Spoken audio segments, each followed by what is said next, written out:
그렇다면 과연 나를 브랜딩하고 이 과정을 통해서 정말 내가 방향을 정했다면 이제는 우리가 그 다음에 또 해야 할 일이 있습니다.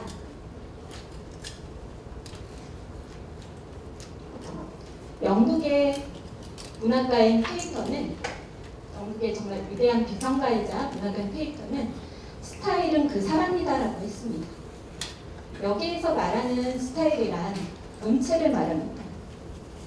그렇다면 SNS인데 왜 문체를 말할까요?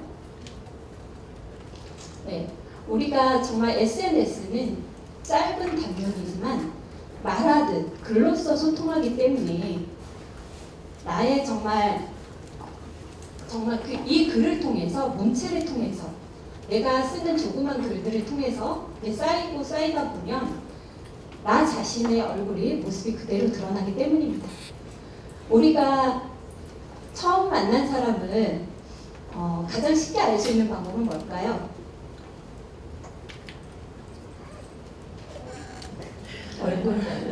네, 얼굴로 이미지를 또 알 수 있죠. 그 사람의 인상을 판단하기도 하고, 그쵸. 우리가 말씨. 그 사람과 보통 대화를 해보면 그 사람이 어떤 생각을 가지고 있고, 어떤 사상을 가지고 있고, 또 취미는 뭔지 다 알게 되죠. 그런데 요즘은 회사에서도, 이제 대기업에서도 사람을 채용할 때 뭐를 본다고 하나요? 네, 사회적 관계도 봅니다. 네. SNS에 대한 주소를 또 필수로 기재한다고 하죠. 네. 왜냐, SNS에 그 사람이 써놓은 글들만 봐도 그 사람에 대해서 대략 알 수 있기 때문입니다. 물론 사진과 뭐 다른 것들도 있겠지만 그 사람이 쓰는 어휘, 그 사람이 쓰는 문체, 그 사람이 쓰는 그런 습관, 말투, 이런 걸 통해서 그 사람의 모든 거를 사실 판단할 수 있다는 거죠. 그렇기 때문에 짧은 글을 통해서 소통을 하기 때문에 정말 쉽고 가볍게 생각할 수 있지만 그 글이 곧 지금 1인 미디어 세상에서는 나를 대변하는 얼굴이 된다는 것을 명심하시기 바랍니다. 그래서 페이터는 그래서 스타일은 그 사람이다 라고 정의했을 거라고 생각이 듭니다. 네. 그래서 이 쓰기의 소통에서는 내가 어떤 어휘를 쓰고 어떤 정말 어투로 말하는지에 따라서 인상이 좌우되기 때문에 정말 조그마한 어휘에서부터 문체에 이르기까지 세심한 선택이 필요합니다. 그래서 먼저 나만의 SNS 그런 스타일을 만들기 위해서는 어떻게 해야 되느냐, 먼저 자신의 언어 습관을 한번 분석해 보시기 바랍니다. 이 언어 습관은 사실 본인이, 나 자신이 평소에 가까운 지인들이나 이런 사람들과 쓰는 사실 뭐 간단한 메시지, 톡이나 다양한 그런 단문의 메시지들만 봐도 사실 나옵니다. 자신이 누구보다 잘 알고 있겠죠. 그래서 내가 정말 나도 모르게 무심결에 쓰는 그런 이모티콘 하나, 그리고 그런 나도 모르게 연발하는 그런 뭐 우리가 느낌표나 점점점 말줄임표나 이런 것들이 과연 어떤 이미지로 보여질까. 그래서 한번 내가 나의 언어 습관을 한번 돌아보고, 나는 내가 무심결에 나도 모르게 평소의 언어 습관은 글에 반영되는 것들은 없는지 한번 점검해 보시기 바랍니다. 그 다음은 정말 나 자신을 정말 브랜딩에 맞게 전략적으로 정말 어필하기 위해서는 유형에 맞는 어휘를 구사해야 됩니다. 그렇다면 내가 정말 전문적인 그런 파워블로거로서 활동을 하고 싶다. 그러면 그와 관련된 정말 전문적인 지식들을 갖춰야 되겠죠. 그리고 나 자신이 정말 그에 맞는, 그 품격에 맞는 어휘를 쓰고 있는지, 내가 정말 어떤 상류층의 사람들과 교류하면서 정말 어떤 비속어나 은어를 쓴다거나 나도 모르게 요즘 정말 그런 신조어들을 쓴다면 사람이 어떻게 보이나요? 그 말에 따라서 격이 떨어져 보이죠. 그래서 영화 마이 페어 레이디에서 보면 여기에서 언어학자 하긴스가 거리에서 꼭 파는 소녀를 데려다가 기부인으로 만들어가는 과정을 그리고 있습니다. 근데 여기에서 보면 먼저 언어를 가르치죠. 어휘. 그래서 정말 그런 꽃을 팔던 소녀가 우아한 기부인으로 변해가는 과정을 보면 철저한 상류층의 언어, 그런 어휘들을 통해서 정말 그러니까 한마디로 이 어휘가 그렇게 변해가는 과정에 결정적인 역할을 한다고 볼 수 있습니다. 그래서 내가 어떤 어휘를 선별해서 쓰고 하느냐에 따라서 이게 얼마나 중요한지 단적으로 보여주는 예라고 할 수 있죠. 그리고 나만의 문체를 만들어라. SNS 스타일, 우리가 문체하면 뭐 강건체, 만연체, 건조체 다양한 그런 체들이 있겠지만 정말 내 개성에 맞는 사체. 물론 우리가 짧은 단문이기 때문에 간결하게 써야 합니다. 그렇지만 간결하게 쓴다고 해서 그 글이 무조건 딱딱한 건 아니죠. 그래서 내가 짧은 메시지를 전하더라도 나는 어떤 문체를 통해서 하고 싶은지 먼저 생각을 해보시기 바랍니다. 그래서 우리가 정말 치밀한 이야기꾼이라고 불리는 소설가 김탁한 씨는 하나의 창작품을 창작을 할 때는 책을 저술하기 위해서는 10권의 공책을 만든다고 합니다. 그 과정을 통해서 원석을 다듬어 가는데 그 중에 하나가 단어장이라고 합니다. 그와 관련된, 내가 쓰고자 하는 소설과 관련된 분야에 관련된 어휘들을, 그 단어들을 수집을 해서 100개 이상 적어 넣는 것. 그래서 정말 치밀한 이야기꾼답게 김탁한 소설가 씨는 밀림무정을 쓸 때 러시아를 답사하고 호랑이를 연구했다고 하죠. 집중적으로 호랑이의 종류를. 그리고 나 황진이를 쓸 때는 시 1만 수를 읽었다고 합니다. 그렇게 정말 그런 치밀한 노력, 뭔가 그에 맞는 그런 어휘를 구사하고 또한 그 소설의 특성에 맞는 문체를 구사하고 그런 전문성을 갖추기 위해서 그렇게 치밀하게 계획한다는 것이죠. 우리가 물론 SNS는 그렇게 뭔가 깊이 있는 소설은 아니지만 어떻게 보면 나 자신이 주인공이기 때문에 내가 브랜딩을 해서 정말 나만의 SNS 컬러를 드러내기 위해서는 거쳐야 하는 과정입니다. 그래서 한번 내가 나의 컬러, 나 자신은 어떤 컬러를 가졌는지 색으로 표현해 본다면 나는 정말 하늘색인지 아니면 초록색인지 아니면 나는 톡톡 튀는 주황색인지 그에 맞춰서 정말 어울리는 나만의 SNS의 스타일을 찾으시기 바랍니다. 그래서 이 글은, 이 문자를 보시면 아시겠지만 저의 친구 중에 3명의 유형의 지인을 뽑았습니다. 그래서 실질적으로 친구들이 보냈던, 교진들이 보냈던 거를 제 책에도 들어있는 내용인데요. 네. 여기 보시면 소야 날씨 너무 좋다. 일 마치고 산책 갈까? 답죠. 하트 뿅뿅뿅. 하트가 굉장히 많죠.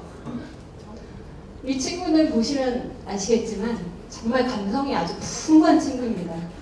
그래서 정말 그런 희노애락이 아주 뚜렷하게 평소에도 나타납니다. 그리고 두 번째 유형을 보면 친구 잘 살고 있냐? 얼굴 잊어버리겠다. 월급 타면 밥 사주러 갈게. 이 친구는 항상 이렇게 메시지를 보낼 때마다 정말 이렇게 아주 강건한 느낌으로 활력이 넘치게 보냅니다.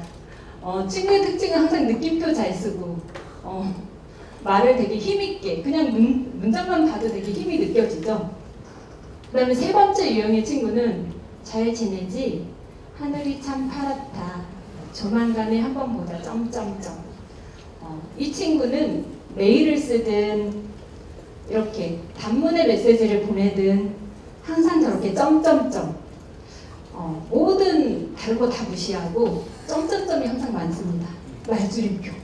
그런데 이게 무슨 상관이 있을까 싶지만 실제 그 친구의 성격을 보면 이렇게 모든 거에 항상 생각이 너무 많고 좀 우유부단하고 머릿속이 늘 너무 복잡해서 너무나 또 신중하고 모든 거를 생각에 옮길 때는 많은 시간이 필요한 그런 친구였습니다. 그래서 너무 단적이라고 할 수 있겠지만 이렇게 보여드리는 이유는 여러분들도 은연중에 자신도 모르게 쓰는 그런 단문의 메시지들에 자신의 습관이 보여진다는 걸 한번 보여드리고 싶었습니다. 그래서 SNS에서 정말 주의해야 될 점은 정말 점 하나도 함부로 찍지 마라. 내가 이모티콘을 쓰든 어떤 메시지를 쓰더라도 점 하나 찍을 때도 전략적으로 생각하고 내가 나의 어떤 브랜딩을 내가 그런 이미지를 컨셉을 세웠다면 거기에 맞춰서 점 하나를 찍어도 찍으시기 바랍니다. 너무 딱딱하나요? 네. 그래서 지금까지 간단한 이런 SNS의 브랜딩 그리고 정말 이런 소통에 있어서 기본적인 기획에 대한 전략에 대한 얘기를 전반적으로 살펴봤는데 그렇다면 요즘 정말 핫한 SNS 스타들을 한번 살펴볼까요? 여러분들 다 아시죠? 네. 저도 이분의 인스타그램 굉장히 재밌게 보고 있는데요. 젊은이들에게 요즘 인스타그램을 그 성지라고 하더라고요. 성지라 불릴 만큼 폭발적인 인기를 끌고 있는데 여기 보시면 뭐 아이 참 책장인 줄 알았어 크크크크 이렇게 돼 있죠. 그리고 뒤에 보면 국가별로 정리를 해놓는 것 그게 바로 세계 카레 전집의 길 지옥의 문. 그래서 저기 보시면 세계 아닙니다. 카레죠. 이 김재우 씨는 정말 맨날 카레만 주는 그런 아내와 알콩달콩한 그런 부부 스타그램을 꾸려가면서 일상의 얘기들을 담아내는데 특징을 보면 항상 이 글 외에도 다른 글을 보면 항상 끝에 가서는 그게 바로 뭐뭐의 길로 끝을 맺습니다. 대부분의 메시지들이 항상 그런 메시지가 달려있어요. 그래서 보시면 사람들이 하나하나 그 일상의 에피소드를 볼 때마다 정말 너무 재밌고 한바탕 웃고 지나가지만 그게 바로 뭐뭐의 길 이게 남아있죠. 그래서 유행어까지 됐죠. 네, 그 다음은 하상욱 작가입니다. SNS 등단 시인 1호로 유명하죠. 아마 여러분들도 하상욱 작가의 시 아마 인터넷상에서나 굉장히 많이 보셨을 겁니다. 요즘 정말 요즘 말로 핵공감을 끌어낸다고 하죠. 그래서 네가 문제일까 내가 문제일까 어떻게 보면 연애 이야기 같은데 하단에 보면 신용카드 중에서 이렇게 되어 있습니다. 반전이죠. 그리고 그 옆에도 보면 뜨거웠던 날들을 후회하게 만들어 가스비 중에서 네. 자, 하상욱 작가의 시는 이거 외에도 대부분의 특징이 굉장히 짧고 아주 임팩트가 있습니다. 너무나 쉽죠. 그렇지만 이 안에는 대부분 다 반전이 들어있습니다. 짧은 글 속에 강한 공감과 여운을 남기고 어떤 반전의 그런 기법을 통해서 더 정말 공감을 불러일으키고 있죠. 그래서 정말 일상에서도 누구나 쉽게 흔히 다가설 수 있고 편하게 보지만 끝에 가서는 또 반전을 통해서 한번 웃고 더 공감하게 되는 것이죠.